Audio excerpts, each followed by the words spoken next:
तो कमजोर वर्गों को यही नहीं पता कि उनका अपना कौन है, उनका पराया कौन है। पिछड़े और दलित वर्ग की समस्या एक जैसी है, उनको मिलकर राजनीति करनी चाहिए। जब हम औरों को बनाते हैं तो अपने को क्यों नहीं बना सकते, अपने विचारधारा को क्यों नहीं मजबूत कर सकते। पिछड़ा वर्ग है, इसको लेके भी पिछड़ा वर्ग अधिकार सम्मेलन 9 अक्टूबर, क्योंकि मान्यवर काशीराम साहब का परिनिर्वाण दिन है, उसके अवसर पर यह सम्मेलन लखनऊ में होगा। मिर्जापुर में प्रदीप पटेल की पीट पीट के हत्या करी और डबो दिया उसको। 2 कैबिनेट मिनिस्टर, 42 एमएलए और 10 सांसद के होते हुए भी आपके समाज पे जुर्म जाती होती है, ये संदेश देने के लिए कि तुम्हारी कोई हैसियत नहीं। बीजेपी, तमाम दल, कांग्रेस, तमाम सब दल जो हैं हमें पोजीशन तो देते हैं, पावर नहीं देते। लोग कितनी साजिशें, कितने आरोप, कितने षड्यंत्र करते रहे, हम आपके साथ चट्टान की तरह खड़े हैं। और जब तक इस विचार की राजनीतिक शक्ति उत्तर प्रदेश की कुर्सी तक नहीं जाएगी, तब तक हम लोग पूरी मजबूती से लड़ते रहेंगे।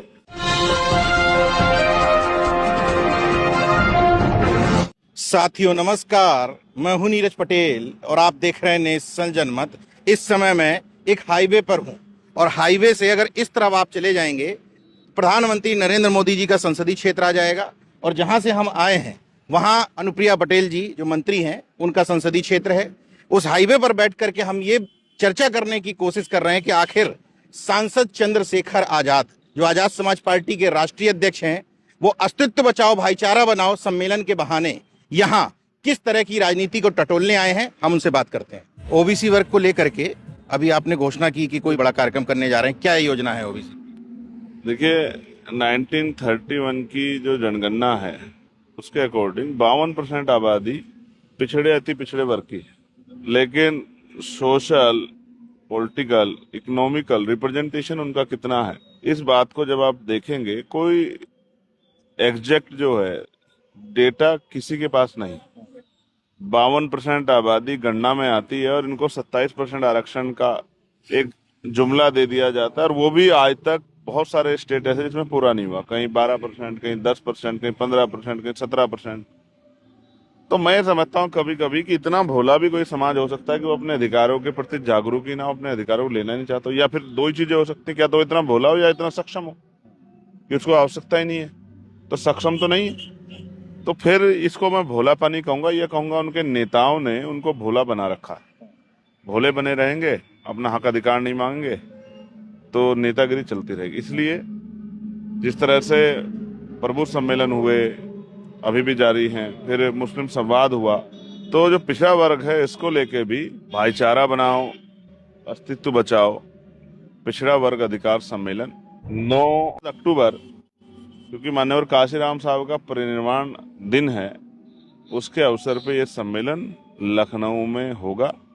क्योंकि जब हम पूरा आंदोलन देखते हैं तो हमें इस आंदोलन में, जिससे सामाजिक न्याय शुरू हुआ, जिससे मानवतावादी सोच का विकास भारत में हुआ, उस पूरे आंदोलन में हमें दिखेंगे राष्ट्रपिता ज्योतिबा फूले, छत्रपति साहू जी महाराज, महामना रामसुख वर्मा, चौधरी महाराज सिंह भारती, सर छोटू राम, ईवी पेरियार रामानायकर स्वामी, पेरेलाल यादव, बाबू जगदेव प्रसाद कुशवाहा, जन्नय कपूरी ठाकुर। फिर हमें दिखेंगे बाबू शिवदयाल चौरसिया, संतराम बी ए प्रजापति, ब्रह्मानंद लोधी, तमाम हमारे जो महापुरुष दिखाई देंगे। और ये जो आंदोलन जिन लोग थे, सब आज के संवैधानिक व्यवस्था में पिछड़े वर्ग के आते हैं। तो कमजोर वर्गों को यही नहीं पता कि उनका अपना कौन है, उनका पराया कौन है, और कोई बताना भी नहीं चाहता। तो हम लोगों ने ये मान्यवर काशीराम साहब की तर्ज पर शुरुआत की है। वो लेके आए महाराष्ट्र से यहाँ साहू जी महाराज को, फूले महाराज को, कि लोग उनको जाने। भाई, राष्ट्रपिता ज्योतिबा फूले को तो स्वीकारता भारतीय जनता पार्टी देने लगी है, लेकिन लंबे समय तो नहीं किया। माँ सावित्रीबाई फूले को भी, लेकिन जब वो अपना काम कर रहे थे तो यही दल तो नहीं थे, लेकिन उस विचार के जो लोग थे, कीचड़ फेंकते थे, जो अंधविश्वास, पाखंडवाद, सामंतवाद, ब्राह्मणवाद को मानने वाले लोग थे, यही उनके ऊपर कीचड़ फेंकते, उनको रोकते थे। जब वो महिलाओं को पढ़ाने की बात करते थे, कहते थे कि अकाल आ जाएगा, सूखा पड़ जाएगा, बीमारियां आ जाएंगी तमाम तरह की। क्यों? कि महिलाएं शिक्षा न ग्रहण कर लें, वंचित वर्ग के बच्चे, बेटा बेटियां शिक्षा न ग्रहण कर लें। तो ये जो खेल है, इस खेल को समझना पड़ेगा और लोगों को समझाना पड़ेगा। कुछ लोग यहाँ वोट के लिए आपको भाई कहते हैं और चुनाव के बाद आपके अधिकार को ढकारने काम करते हैं। कुछ लोग आपके भाई हैं, आप उनसे मुंह, कभी किसी कारण से, कभी राजनीतिक समीकरणों में मुंह फैला के इधर बैठे हैं, अपने भाइयों का हाथ ही नहीं पकड़ना चाहते। तो जब 1949 में बाबा साहब अम्बेडकर यहाँ आए लखनऊ, तो उन्होंने कहा कि पिछड़े और दलित वर्ग की समस्या एक जैसी है, उनको मिलकर राजनीति करनी चाहिए।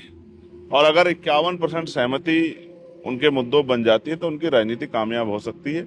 जब हम औरों को बनाते हैं तो अपने को क्यों नहीं बना सकते, अपने विचारधारा को क्यों नहीं मजबूत कर सकते। और मैं बड़ा खुश हूं कि हमारे जो पिछड़े वर्ग के लीडरशिप है हमारी बहुजन समाज की, हमारे दल में, हमारे संगठन में, वो बहुत तेजी से काम कर रहे हैं। उनमें बड़ा उत्साह है कि हम तारीख तय हो गई है। हाँ, भारतीय राजनीति में एक लाइन दे रहे हैं और लाइन के पीछे पीछे, क्योंकि वो लाइन ही 35-35 साल पहले काशीराम साहब दे थे, उसके पीछे पीछे सारे दल भाग रहे थे। हम पहले शख्स हैं जो संविधान लेके घूमते थे नीरज भाई। हम पहले शख्स हैं जो बहुजन भाईचारे पे, उनके हक अधिकारों पर डेटा लेके आते थे। और हम अब प्रबुद्ध सम्मेलन हमने शुरू किया, जहाँ एक ही जाति का सम्मेलन होता था वहाँ बहुजन समाज के लोगों का सम्मेलन होता है। 9 अक्टूबर, क्योंकि मान्यवर काशीराम साहब का परिनिर्वाण दिन है, उसके अवसर पे ये सम्मेलन लखनऊ में होगा और पार्टी उसकी मजबूत तैयारी कर रही है। और उम्मीद है सम्मेलन भी ऐतिहासिक होगा और सम्मेलन की गूंज भी आखिरी वंचित व्यक्ति के घर तक जाएगी। मतलब 9 अक्टूबर डेट फिक्स हो गई। हम लोगों ने अपनी तरफ से फिक्स कर ली है। तैयारियां भी, हमारे जो लीडरशिप है बहुजन समाज की मंडली, उन्होंने अपनी तैयारियां शुरू कर दी। तो उसमें स्पेसिफिक पिछड़े वर्ग के अधिकारों पर बात होगी, अधिकारों बात होगी, चर्चा होगी, किस तरह से जो है इस समाज का जो सोया हुआ बड़ा तबका है वो जाग जाए।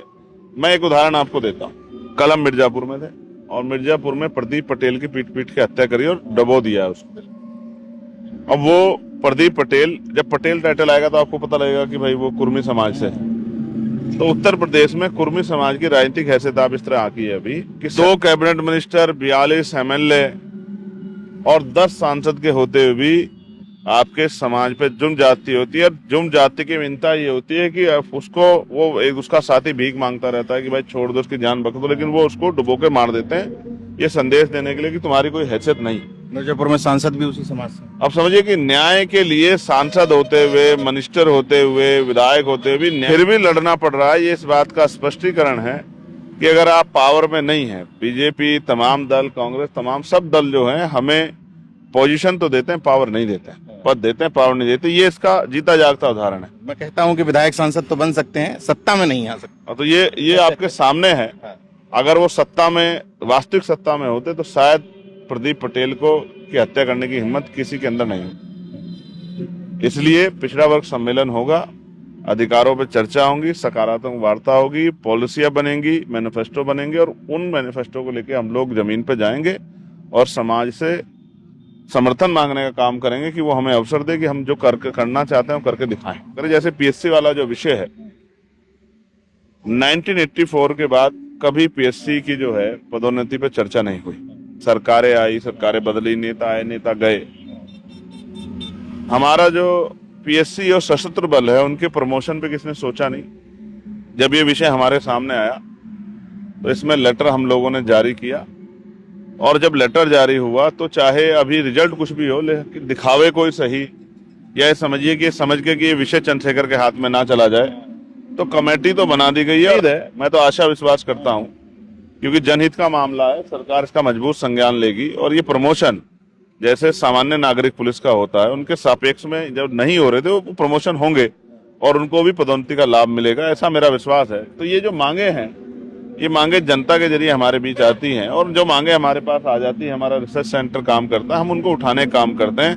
इसी तरह से ओवरसीज जो है स्कॉलरशिप की मांग के लिए भी हम लोग अब लड़ेंगे कि हजारों बच्चे जो हैं उत्तर प्रदेश के वो पढ़ने के लिए जाएं विदेश में, विदेश शिक्षा हासिल करें। भाई विदेशी शिक्षा का पुराना आप इतिहास देखिए। विदेशी शिक्षा बाबा साहब अम्बेडकर ने ली, संविधान लिखा, कानून मंत्री रहे, देश के लिए बहुत बड़ा योगदान किया। तो विदेशी शिक्षा मात्र शिक्षा नहीं है, उस शिक्षा से जो बहुत बड़े बदलाव होते हैं उसका सबसे बड़ा उदाहरण और सबसे जो है निकट उदाहरण, नजदीकी उदाहरण वो है वो बाबा साहब अम्बेडकर। तो बाबा साहब अम्बेडकर अगर शिक्षा नहीं ग्रहण करते विदेश में जाके, तो संविधान कैसे लिखते? संविधान नहीं लिखते। संविधान में महिलाओं को, शोषितों को, वंचितों को, पिछड़े दलितों को हक अधिकार कैसे दिलाते, उनके लिए लड़ाई कैसे लड़ते, उनको जगाने का काम कैसे करते, सामाजिक आर्थिक शक्ति को कैसे समझते। तो विदेशी शिक्षा का एक बहुत बड़ा रोल है, क्योंकि हमारे यहाँ की यूनिवर्सिटियां तो टॉप 100 में भी नहीं है। हमारी कोई भी यूनिवर्सिटी टॉप 100 में नहीं है। जो दुनिया की टॉप 100 यूनिवर्सिटियां हैं, हम तो उसमें दूर दूर तक भी नहीं है। यानी कि हम किस स्तर की शिक्षा दे रहे हैं? हमारे यहाँ धार्मिक शिक्षाओं पर जोर दिया जा रहा है और जो मॉडर्न एजुकेशन है, साइंटिफिक जो एजुकेशन है उससे मुंह मोड़ा जा रहा है। इसका खामियाजा देश को भुगतना पड़ रहा है कि अच्छे इलाज न मिलने के कारण, और कई तरह तमाम तरह आज भी जो है लोगों की जान जो अंधविश्वास पाखंडवाद में जाती है। हम लोग जहां बैठे हैं इस समय, इस तरफ चले जाएंगे तो प्रधानमंत्री नरेंद्र मोदी जी का संसदीय क्षेत्र आएगा, इस तरफ चले जाएंगे अनुप्रिया पटेल जी का संसदीय क्षेत्र आएगा, जहां कल आपने बड़ा कार्यक्रम भी किया। उनके पति भी उत्तर प्रदेश में मंत्री हैं। मिर्जापुर के कार्यक्रम को देखने के बाद क्या लगता है कि पिछड़ा वर्ग बहुत तेजी से पार्टी की तरफ जुड़ रहा है? क्या था कल के उस भीड़ को देख करके, क्या महसूस हुआ? नहीं, ऐसा है, हम आपको बहुत शानदार बात एक बताते हैं। कल हम जितने पदाधिकारियों से मिले सब मजबूत क्रांतिकारी थे, और हमने जो एक अच्छी बात इस जिले में हमें लगी कि शेड्यूल कास्ट, शेड्यूल ट्राइब, क्योंकि ट्राइब यहीं आके है, ये भी आप समझिए, पूरे उत्तर प्रदेश में यही संसदीय क्षेत्र जहां जो है सोनभद्र और जो है अपना शेड्यूल ट्राइब है। तो शेड्यूल ट्राइब, शेड्यूल कास्ट की तमाम जातियों की और पिछड़े वर्ग का एक बहुत शानदार जो है, जिनमें यादव भी थे, जिनमें पटेल भी थे, जिनमें मौर्य भी थे, एक बहुत अच्छा संगठन जो है जिंदा लोगों का, ऊर्जावान लोगों का, जागरूक लोगों का देखने को मिला, और बड़ा दिल में खुशी है। सब समझदार, कोई 20 साल किसी दल में काम करके आया, कोई 25 साल के दल में काम करके आया। फिर इस बात पे हम पे देने को बहुत कुछ नहीं नीरज भाई, वैचारिक के आधार पे उन्होंने इस आंदोलन को चुना। और कल जब उनसे बात हुई तो दिल में बड़ी खुशी हुई। रिटायर्ड कर्मचारियों से, वर्तमान कर्मचारियों से, सबके दिल में इच्छा है कि आप होप हैं, आप वैचारिक आंदोलन की कसौटी पे खरे उतरे हैं। लोग कितनी साजिशें, कितने आरोप, कितने षड्यंत्र करते रहे, हम आपके साथ चट्टान की तरह खड़े हैं। और जब तक उत्तर प्रदेश में इस विचार की राजनीतिक शक्ति उत्तर प्रदेश की कुर्सी तक नहीं जाएगी, तब तक हम लोग पूरी मजबूती से लड़ते रहेंगे। और जिस दिन चली गई तो इतना अच्छा काम होगा, उनकी दिली इच्छा ये है, उन्होंने खुद से कहा इतना अच्छा काम होगा कि फिर देश की कुर्सी भी बहुजन समाज के लोगों से, अम्बेडकरवादी लोगों से दूर नहीं गई। तो दिल में बड़ी खुशी है। और मैं जैसा आपने कहा, मेरे बाएं तरफ देश के प्रधानमंत्री का लोकसभा संसदीय क्षेत्र है, और मेरे बाएं तरफ भी एक हमारी जो है मंत्री जी हैं, उनका संसदीय क्षेत्र है। और तकलीफ इस बात की है, उन दोनों से कह रहा हूं आपके माध्यम से, अगर उन पर बात चली जाए, बात की गंभीरता को समझना चाहिए। जहां मिर्जापुर में सरदार वल्लभ भाई पटेल, लौह पुरुष सरदार वल्लभ भाई पटेल की जहां मूर्ति स्थापित हुई है, वो 2020 की है, मैंने पट्टिका पढ़ी थी। लेकिन वहां जो उसका जो ढांचा बनाया गया, मैं कहूंगा कि नेताओं को और पत्रकारों को देखना चाहिए कि इतना इतना गारा वहां हो रहा था। उस गरिमा को बना के हम लोगों ने जो है लौह पुरुष सरदार वल्लभ भाई पटेल जी का माल्यार्पण किया। दिल में इस बात खुशी थी, लेकिन वहां की जो स्थिति थी और मिर्जापुर शहर की जो स्थिति थी, पहले कहा जाता था अगर किसी को दंडित करना हो, किसी अधिकारी को, तो इस वाले क्षेत्र में उसका ट्रांसफर कर देते थे। आज लग रहा है आज भी वहीं वो जिला पड़ा हुआ है। इसके बारे में उन नेताओं को जो यहाँ से संसद चुन के गए हैं, जो या सरकार में, उनको बहुत जरूर सोचना चाहिए कि वहाँ की जनता जो है वो खुशहाली की तरफ बढ़े और यहाँ विकास के नए रास्ते खुले।